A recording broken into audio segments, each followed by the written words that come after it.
And welcome to Hitting Home with Mike and Arif. And Mike, our guest today is no stranger to public service whatsoever. She has served her community for over a quarter century.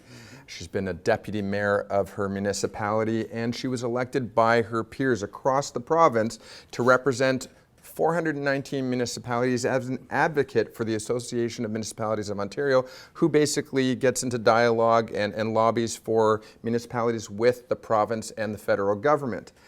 She is also no stranger to breaking the status quo and trying something new. Yep. As their municipality introduced a new format or formula for engaging their citizens and taking on public transit initiatives through a ride-sharing program with Uber. And we'll talk about that briefly. You know what? One of the most fascinating things I learned about her, because I did it myself, she answers her own phone. That's a rare thing. And I think that's fantastic. So, you know what? For someone who has figured out that society knows that the same old doesn't work anymore, we are thrilled to have with us today Mayor of Innisfil, Lynn Dollin. Thank you so much for joining us. Welcome. Well, thanks for having me. I really appreciate the opportunity to be here. That might be my longest intro, but I think you've accomplished so much in your career, serving the public, and you know what? You bring the fight, and I think it's fantastic that you want to try some new things. So we want to talk today predominantly about something that's certainly on everybody's lips, and that's orbit, and what you're doing there. So let's get right into it, shall we? Sure, happy to. Give us an overview of this orbit project. It's exciting. Yes, it is really exciting. So basically what we did is we turned the planning world on its head. We started with a concept and with talking to residents and finding out what they wanted as outcomes, as opposed to trying to go through the traditional official plan process. So we know what's important to the residents of Innisfil, and we know that doing the same old isn't going to work. We know we're going to be experience growth, and so we wanted to find a way to do it without using up all of our resources and all of our land at the same time, and allowing some of our municipality to remain the way it is now. So the Orbit project is it's centered around a GO train station, which is going to be built on the near the 20th and the 6th line of Innisfil. This is a new station that's been recently approved? A brand new station, and we're going to develop our community, basically a state-of-the-art, smart community right from the ground up. So it's a blank slate. You It just get to... It is a blank canvas, and we're going to get to design it exactly the way we want it, for exactly what the people of Innisfil want. So I think we have an image for those who haven't seen it yet, and it'll be on the screen, and there's also an opportunity for people to engage, and we'll get that from you later. But bottom line is, what I heard you say is you started off with consultation with the public. And I think that is so key. We've seen, I mean, all we have to do is to look around and see that, 50 years ago, the way things were done, it doesn't meet the needs of our citizens today. And how do you break from that tradition, and how do you ease into something new, or do you have to just go ahead and do it and take your chances? Well, the first thing we want people to know is we're definitely not done with consultation. We feel like we needed to put something on paper, a concept and a vision that we could put on the paper in order to let people understand what the concept is that we're looking at. But we have to smash the cookie cutter. What used to work doesn't work anymore. Right. And we have to compare. We know whatever GTA municipality pick one, we know what they looked like 50, 60 years ago, and we know we're going to be expecting that type of growth. So give us an overview. This is primarily a residential hub, or would we call it a village? It's going to be more or less a city by the time it's a complete community. Yeah. And it's on your screen right now. There it is. Yes, it is. And it looks larger than it is there. It looks larger than the radius I described. But we're really happy to work with a firm called Partisans, an architectural firm out of Toronto. They've worked on the Amazon bid for Toronto. They worked on Union Station. We're really happy to get that quality of person to work with. And it is a complete community, will be a complete community. So there'll be, Let's go ahead and see that we have the streetscape there for us to look at. So absolutely. Very nice. So it's focused on things like health and wellness, green spaces, lots of psychability, and supporting entrepreneurship, light industry. All that is going to be in this project. mostly multi-residential type of projects, or is it single family, or is it a mix of? It's going to be a mix. It's a dynamic zoning, so it'll start in the center with the more intensification, and then find its way out of the circle. So it provides something for everyone. So let's recap that, because I mean, if you look at what was on the screen there, you can see it really does start around the hub, and that hub it's not just symbolic; it's significant.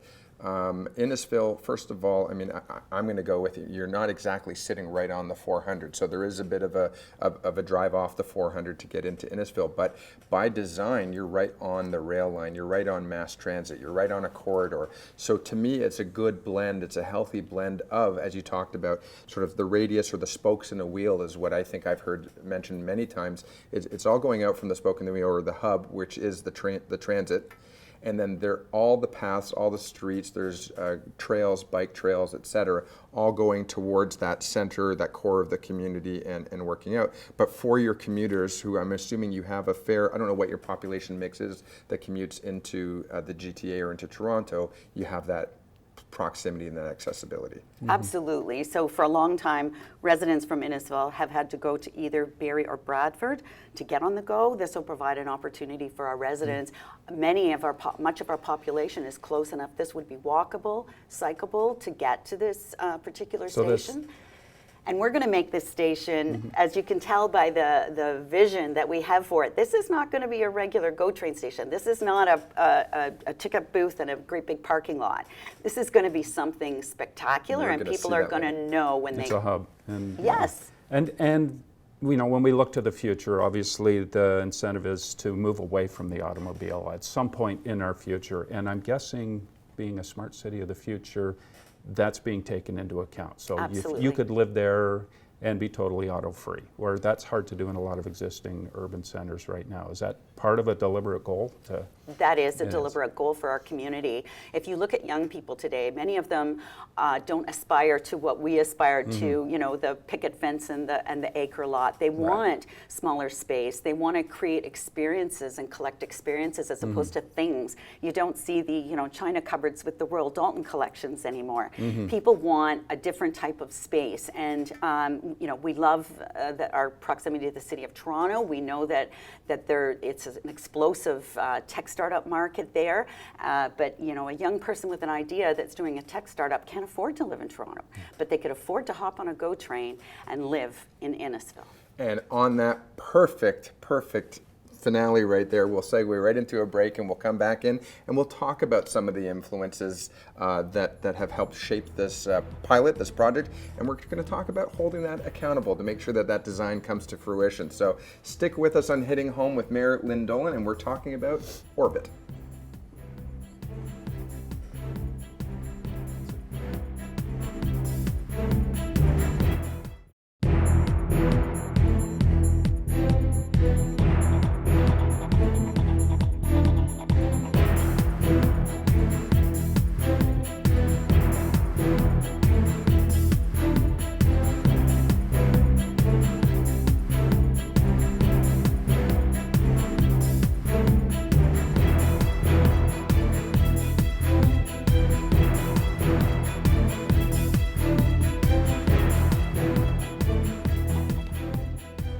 Welcome back to Hitting Home with Mike and Arif, and we're here with Innisfil Mayor Lynn Dollin, and we're talking about the Orbit project. And one of the things I wanted to ask you, I lived in Don Mills for a number of years before moving to Barrie, and that's the only other planned community that started from a blank canvas that I'm aware of. And I'm curious to know, are there influences from that project at E.P. Taylor? That was the 50s and 60s. They designed a total planned community that was self-sufficient. Is there any influences from that within this Orbit project, or from anywhere else for that matter? Well, we were really lucky to be able to work with some fine creative minds on this project, and they went a little farther afield than that. Mashhad City in Israel, Barcelona, Burning Man. These were ideas or precedents that they used when coming up with what we were looking for. But again, it all boils down to what we want as an outcome. It wasn't kind of building something and then trying to convince everybody else this is what they wanted. It was about what people told us was important. One of the big things things that's important for folks in Innisfil is our local agricultural community. It's one of our best industries, and people really love the fact that they're eating local food made by local producers. People in traditional neighborhoods, people who have their home by the lake, they wanted Innisfil to stay the way it was and to still have the forests, the green spaces, the parks, and the trails, but able to absorb the growth in an area that would also provide a different product for people. Right now, unless you want a single family house or a townhouse, you have to move from Innisfil. There is no opportunity to have that, say, retirement home that I might want in a few years, a condo where I can, shut the door and jump on the GO train, go to the airport and go to Florida for a few months. That opportunity is not in Innisfil right now, and the Orbit will create that for us. So let's talk about a couple things, because you've rattled off some, and I don't mean that, I mean you've checked some serious boxes here. The fact of the matter is, though, this is a massive shift in thinking, but it's really a massive shift in execution more than thinking. I think, from what I'm hearing from you and what I'm hearing and talking with other people and the conversations about yesterday's approach versus what really would be ideal for tomorrow, I think you're embracing all the things that the senior community, those who will be near retirement age, those who are of a younger generation, as you mentioned, they don't want the things, they want the experience, they want the lifestyle. We're talking about reducing pollution, so walkability is met inside there. Cycling, obviously, access to public transit. I think they're going to electrify the rail at some point as well, so that'll be addressed in there in terms of clean transit. You're really checking off all these things, but you've also shown in this project that new and super modern can work and coexist with traditional, being the agricultural, the farm to table, right? So you've got low tech, well, and farming is anything but low tech, but you've got agricultural and high tech. I'm really seeing it all blend in here, and I could go on and on and on, obviously, but talk about that, because you're also touching on green spaces and green rooftops. If we get that image up on the screen, you'll see even in the hub of all of this really state-of-the-art modern design is green space. Exactly, and terracing is a big part of that. So you don't have that huge shadow or that, big black wall in front of you. But it's also about social inclusion. If you think about what we've been doing over the years and building these, cookie cutter subdivisions with the postage stamp backyard, by the time you put a little deck out there, there's no room for a swing. People now, you'd notice people are using their front of their houses to get that social interaction with people. Well, why not create those spaces? Culture and our heritage is also a really important part of Innisfil. The plan talks about a heritage village where the homes are maybe repurposed into shops. What about you get off the GO train at the end of the day and the farmer's market's right there, or you've ordered your groceries online, they're there in a bag for you to pick up. So it's about quality time with your family, less time with white knuckling on the 400, 2 to 4 hours a day. Get your work done on the train and you're still feeling fresh when you get home, and you're 5 minutes to the dock. What better lifestyle can you have than that? That sounds great. And how is this being received by the existing Innisfil community? As any new project always meets a little bit of resistance sometimes, or support, where do you find this project's falling? Absolutely. So it's all over the map. We have a focus group that we really listened to, and we got into a lot of details with them. And there's a great video you can watch on our website that talks with members of that focus group. There's people that say it looks a little too like the Jetsons, and I've probably dated myself by using that comment. But we're still at this point, we're looking at it as a vision and a concept. So there's still lots of time for people to get involved in, I don't like that particular thing. But whenever I talk to residents who are resisting it, I say, well, where do you see Innisfil in 50 or 60 years? We often compared ourselves to Mississauga, only I guess because we're the same size virtually in square meter. Geographically. And if you took their Lake Ontario and you moved it sideways to Lake Simcoe, we look similar. Also, they're a product of amalgamation, so they had Streetsville and Port Credit. And if you look at where they were 60 years ago, they were the same size as Innisfil, and look at where they are now. So I ask people, who lived in Markham or Vaughan, where's the farmland? Like, we have to do it different. What did they say, that the definition of insanity is doing the same thing over and over again, trying to get a different result? Well, we know what our future is if we keep doing the same thing. So Mayor Dolan, I want to poke the bear just a little bit, okay? So you've got a neighbor to the south and you've got a neighbor to the north.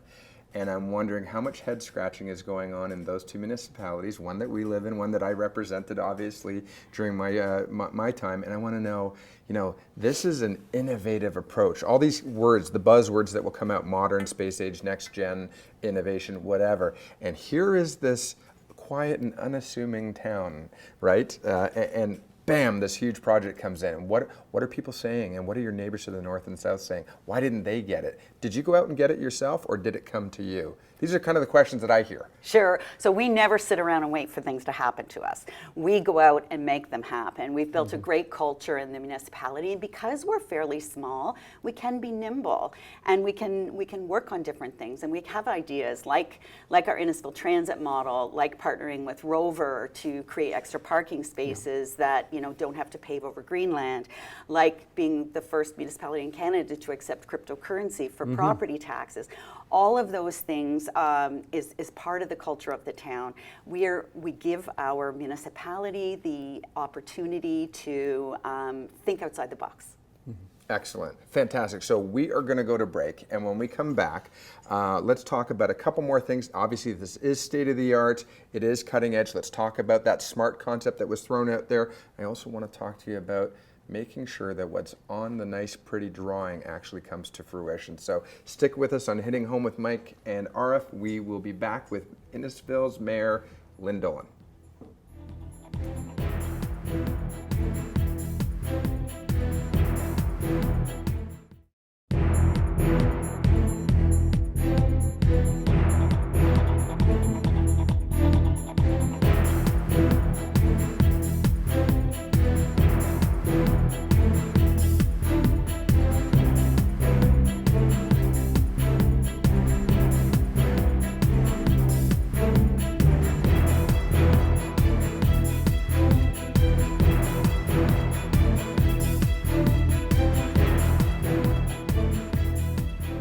Welcome back to Hitting Home with Mike and Arif, and we're here with Innisfil Mayor Lynn Dollin, and we're talking about the Orbit project. And one of the things we sort of touched on before the break is, with any type of new project, and one of this scale especially, there's going to be some concern and anxiety amongst existing residents. Can you maybe soften that a little bit and tell us how this project is going to work with the existing community? How's it going to solve all those challenges? Yeah.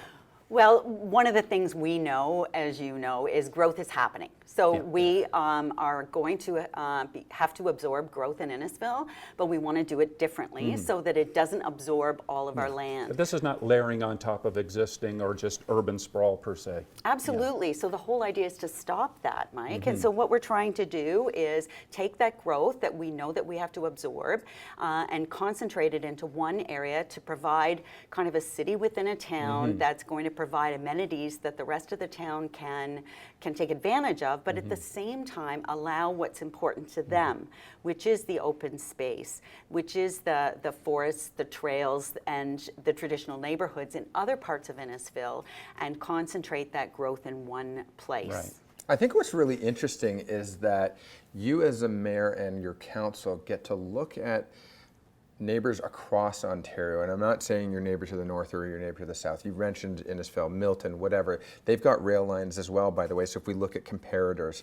But many of the municipalities that are facing the same challenges that we all are in, you are in Innisfil, with impending intensification, have had to gentrify or rebuild existing built areas. You do have the opportunity to start from scratch, that blank canvas that we talked about. You do get to look at what others did right maybe for the time but doesn't work today. So how does that play in? Because fear is real, perceived or not. It's real in people's minds, and I can understand why residents may be apprehensive. And yeah, you talked about Jetsons and stuff like that, but what do you get to do differently? What did you learn from other municipalities that you're going to do differently or do the same? Well, yeah, so right now we're just looking at the history, but one thing I'm hoping I can do is, because we have this great avenue through the Association of Municipalities of Ontario to get advice from and give advice when asked to other municipalities. We don't have to reinvent the wheel. We're all at different stages. I would love to sit down with a group of GTA mayors and say, if you could go back 20, 30, 40 years in time, if you could do it over again, what would you do differently? Because we've got that blank slate and we can learn from municipalities that have gone there before us and maybe not put ourselves in a position, and I think that would be very helpful because that's where we are now. And now that this project will be built on existing lands, there's a lot of agricultural lands in the city, but tell us how this is actually going to preserve overall the agricultural lands in Innisfil.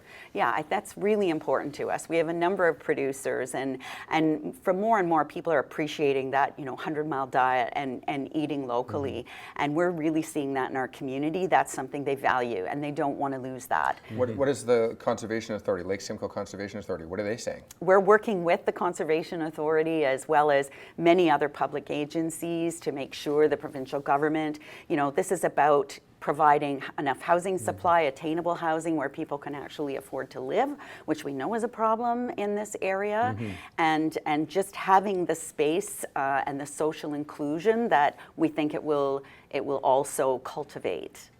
Will the development charges that will be involved for infrastructure, utilities, sewer and water, will that fall to the overall existing residents of Innisfil, or will that be developers that pay for that? How's that going to be So handled? the concept in this whole project, including the GO train station, is that that it's the development community that pays for that infrastructure. Right, okay. Growth is supposed to pay for growth, and so we will utilize those. But keep in mind too, to service a community that's more intensified is much cheaper. It's those lineal. The cost it's per the cost per for water, sewer, wastewater, all those services.